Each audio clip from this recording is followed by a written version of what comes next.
घबराते हुए बोली, कहीं तुम मेरा इस्तेमाल तो नहीं कर रहे थे? कबीर हंसकर, नहीं, ऐसी कोई बात नहीं है। वह दरअसल, मौली जल्दी बताओ, यहाँ मुझे बहुत टेंशन हो रही है। कबीर ने अब एक गहरी सांस ली और बोला, मेरी बात ध्यान से सुनो मौली। मेरा एक दोस्त है देव सिंह, और वह तुम्हें बहुत पसंद करता है। उसी ने मुझे तुम्हारी सारी डिटेल्स और नंबर दिया था। वह तुमसे बात करने में बहुत हिचकिचा रहा था, इसलिए चाहता था कि मैं तुमसे बात करूं और उसके बारे में तुम्हें बताऊं कि वह तुम्हें पिछले 7 सालों से बहुत पसंद करता है। मौली के लिए कबीर की कही हर बात समझ से बाहर थी।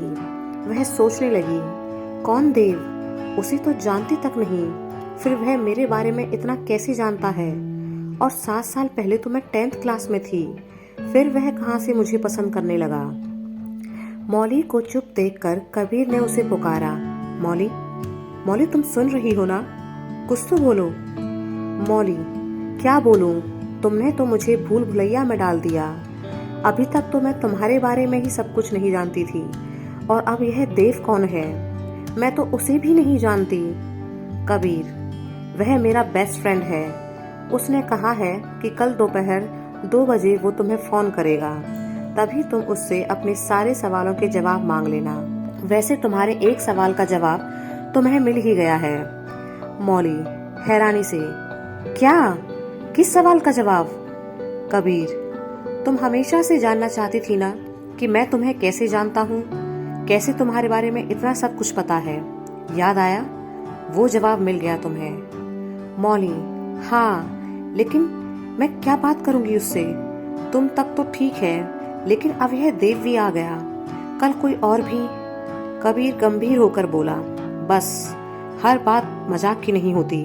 तुम एक बार देव से बात करो, उससे पूछो कि कैसे जानता है वह तुम्हें। उसके अलावा कभी कोई और नहीं आएगा हमारे बीच। मैं दोस्त हूँ तुम्हारा, और वादा करता हूँ कि अगर कल देव से बात करने के बाद तुम दोबारा उससे बात नहीं करना चाहोगी, तो वह फिर कभी तुम्हें फोन नहीं करेगा। यह वादा है मेरा तुमसे। मौली थोड़ा शांत हो गई। कबीर, चलो अब तुम सो जाओ, कल कोचिंग के लिए भी जाना है तुम्हें। मौली, तुम देव को कैसे जानते हो?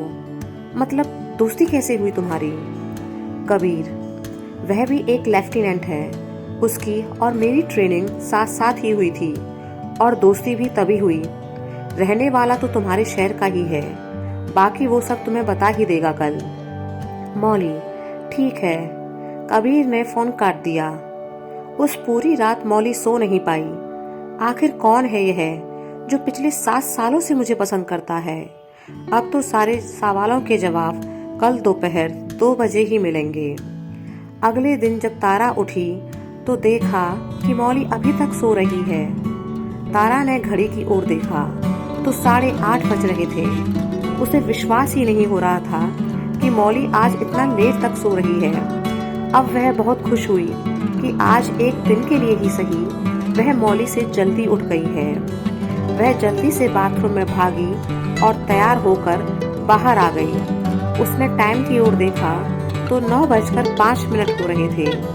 तारा, अब बताती हूँ इस हिटलर को, रोज सुबह मुझ पर रौब जमाती है ना दरवाजे पर खड़ी होकर कि तारा जल्दी कर, आज मेरी बारी है।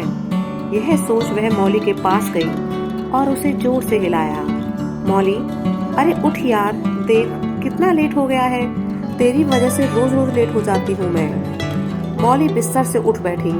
उसने अलसाई नजरों से तारा की ओर देखा तो हैरान रह गई।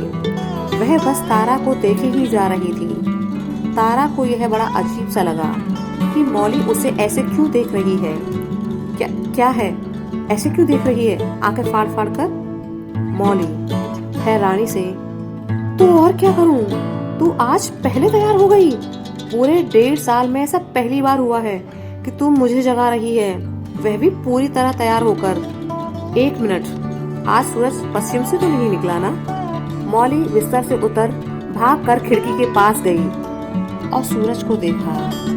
सूरज तो पूरब से ही निकला है, फिर यह कैसे? तारा झल्लाते हुए, हाँ हाँ मैडम, हम तो है ना मेरी कुंभकर्ण, लेकिन जो भी है, आज तू लेट है और मैं जल्दी उठी हूँ। अब जल्दी से तैयार हो जा, मैं तेरी वजह से और लेट नहीं हो सकती। मॉली हंसते हुए बाथरूम की ओर बढ़ी कि उसे कुछ याद आया। वह पलटकर तारा की ओर देखी।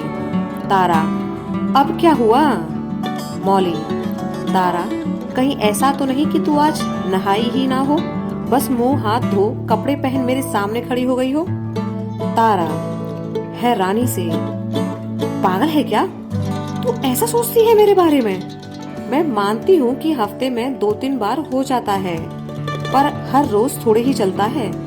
और आज तो बिल्कुल भी नहीं चल सकता, क्योंकि मैं ठीक 3 दिन के बाद आज नहाई हूँ। मॉली, छी यार, कितनी गंदी है तू, कहते हुए बाथरूम में भाग गई। तारा वहीं बिस्तर पर बैठ गई। यार, तभी तो पानी की किल्लत हो रही है दुनिया में। रोज रोज नहाकर पानी बर्बाद क्यों करें? थोड़ी देर में मॉली तैयार होकर बाथरूम से बाहर आ गई। दोनों अब बस स्टैंड की ओर बढ़ चली। तारा, यार मॉली, मुझे समझ नहीं आ रहा कि ऐसा कैसे हो सकता है। तू तो रोज सुबह 6 बजे उठ जाती है, फिर आज इतना लेट क्यों? ओह, लगता है पूरी रात कबीर से बात की है। कहीं ऐसा तो नहीं कि तुम्हारी दोस्ती कुछ ज्यादा ही गहरी हो रही है? मॉली, ऐसा कुछ नहीं है यार, कबीर मेरा अच्छा दोस्त है बस। लेकिन यह भी सच है कि एक परेशानी है जिसकी वजह से मैं रात देर तक जागती रही और फिर सुबह लेट ही आंखें खुली। तारा हैरानी से, ऐसा क्या हुआ है अब कि तू रात भर परेशान रही? मॉली ने उसे कल रात की कबीर से हुई सारी बातों के बारे में बताया।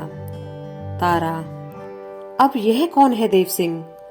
मॉली, यही तो समझने की कोशिश कर रही हूँ कि ये है कौन जो 7 सालों से मुझे जानता है। बड़ी अजीब सी परेशानी है। तारा, यार पता नहीं, रोज रोज का क्या सापा है। चल अब दोपहर 2 बजे का इंतजार करते हैं इस पहेली को सुलझाने के लिए। मॉली, इससे ज्यादा और कर भी क्या सकते हैं। दोनों कोचिंग क्लासेस में बैठी थीं। तारा, यार सच में तेरे दिल में कबीर के लिए कुछ भी नहीं है? मॉली, हाँ यार नहीं है, पर तू बार बार क्यों पूछ रही है? तारा, नहीं, बस ऐसे ही पूछ रही हूँ क्योंकि बड़ी कंफ्यूजन हो गई है। मॉली, वह कैसे? तारा, देख, एक लड़का जिसे तू स्कूल में बहुत पसंद करती थी, दूसरा कबीर, और अब यह तीसरा देव। बहुत कंफ्यूजन है यार। मॉली, तू अपनी बकवास बंद कर और पढ़ाई पर ध्यान दे। दोनों अब पढ़ाई में लग गईं। दोपहर को दोनों जब लौटकर कमरे में आई तो तारा बोली, अभी तो यार 1 ही बजा है, 1 घंटा बाकी है। मॉली, अरे यार मैं तो भूल ही गई, पापा को फोन करना था, कुछ बात करनी है उन्हें। मॉली ने पापा को फोन मिलाया। हेलो पापा, क्या कह रहे थे आप? पापा, बेटा वह तुम्हारी बचपन की दोस्त है ना जो तुम्हारे साथ स्कूल में पढ़ी थी, क्या नाम है उसका? हाँ, ऋतु।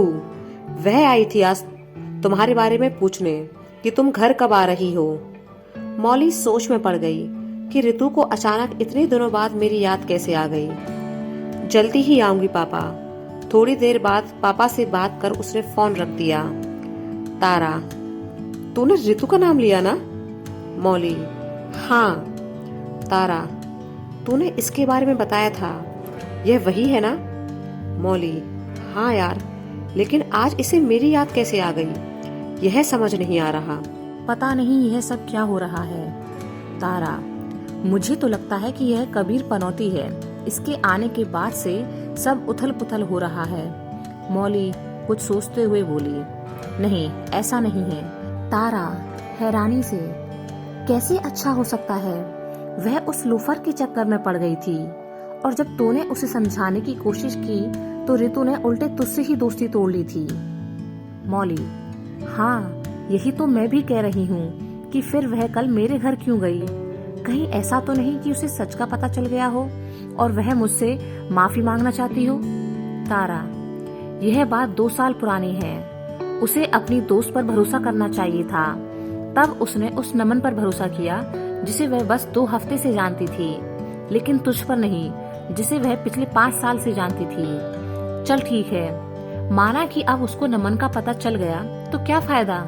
जब रिश्तों में दरार पड़ जाए तो भले ही वो दोबारा जुड़ जाएं, पर उनमें गांठ पड़ ही जाती है। मौली, शायद तू सही कह रही है, लेकिन जानना तो होगा ना कि वह क्यों आई थी। तारा, आई होगी रोने धोने और माफी मांगने। वैसे भी उससे ज्यादा भी जरूरी काम है तेरी लाइफ में। मौली हैरानी से, क्या? तारा, उधर देख, घड़ी में बस 5 मिनट बाकी हैं। मौली ने हंसकर पूछा कि एक बात बता, तू इतनी एक्साइटेड क्यों हो रही है? तारा हंसते हुए, अरे यार, जब खुद की जिंदगी में कुछ अच्छा ना हो रहा हो तो दोस्तों की खुशियों को देखकर ही खुश होना चाहिए। मैं भी जानना चाहती हूँ कि यह देव है कौन। वैसे भी उसका फोन आता ही होगा। मौली, 2 बजे ही कहाँ है, 5-10 मिनट ऊपर नीचे हो जाएगा। वैसे भी अब तू ठंड रख। तारा ने अपना सिर पकड़ लिया। हे भगवान, तू पिछले 20 दिन से कबीर से बात कर रही है और यह नहीं समझ पाई कि आर्मी वाले समय के बहुत पाबंद होते हैं। उनके लिए 2 बजे मतलब 2 ही है, समझी? मौली हंसते हुए, समझ गई। तभी मौली का फोन बज उठा। उसने फोन उठाकर देखा तो कोई अनजान नंबर था। उसने कॉल रिसीव की और धीरे से बोली, हेलो। उधर से कबीर की आवाज आई, मौली, मैं कबीर, यह देव का नंबर है, लो बात करो उससे। अगली आवाज देव की थी। देव, हेलो, कैसी हो? मौली ने हड़बड़ाते हुए कहा, मैं ठीक हूँ।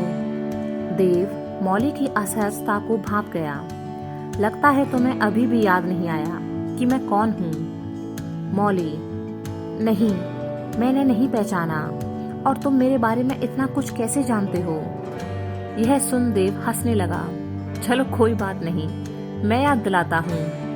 10वीं क्लास में तुम्हारी एक दोस्त थी, शिखा, जिसके घर तुम अक्सर आया जाया करती थी। शिखा का नाम सुन मौली हैरान रह गई कि ये तो शिखा को भी जानता है, लेकिन कैसे?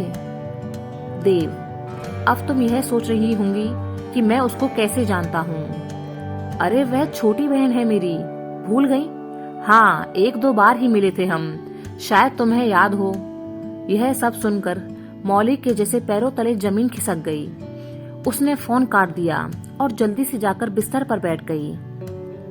मौली की हड़बड़ाहट देख तारा जल्दी से उसके पास आकर खड़ी हो गई।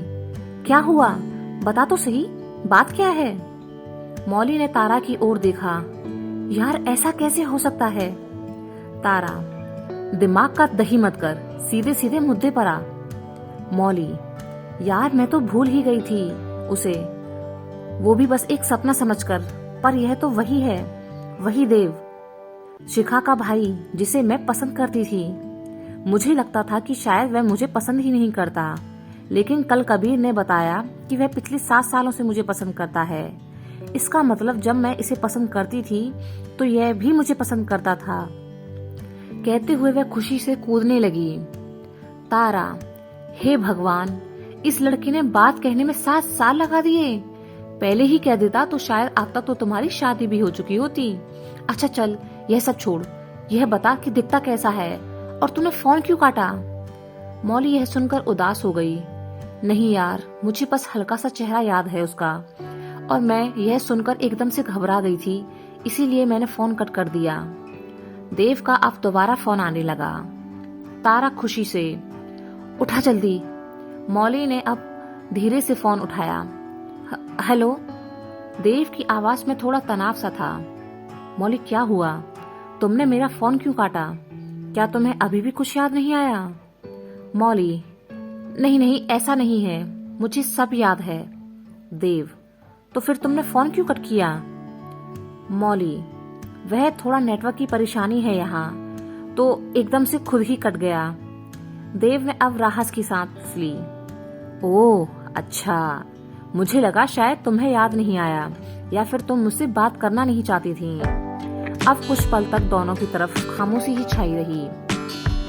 देव ने फिर से शुरुआत की। दरअसल मैं तुमसे तभी दोस्ती करना चाहता था, फिर लगा कि तुम क्या सोचोगी मेरे बारे में, पर हाँ, शिखा से पूछता रहता था मैं तुम्हारे बारे में, तभी तो इतनी जानकारी है मुझे तुम्हारी। मौली को कुछ समझ ही नहीं आ रहा था कि क्या कहे। वह बस चुपचाप देव की बातें सुन रही थी। दूसरी ओर देव के पास खड़ा हुआ कबीर मुस्कुराता हुआ देव को देख रहा था। देव, मौली तुम सुन रही हो ना? मौली, हाँ। देव, मैं तुमसे कुछ कहना चाहता था, अगर तुम बुरा ना मानो तो। मौली यह सुनकर थोड़ा घबरा सी गई कि अब यह क्या कहने वाला है। देव, मौली मैं तुमसे कहना चाहता था कि। देव आगे कुछ बोल पाता, कबीर ने जल्दी से उसके हाथ से फोन खींच लिया और कॉल कट कर दी। देव हैरानी से कबीर को देख रहा था और कबीर गुस्से से उसे घूर रहा था।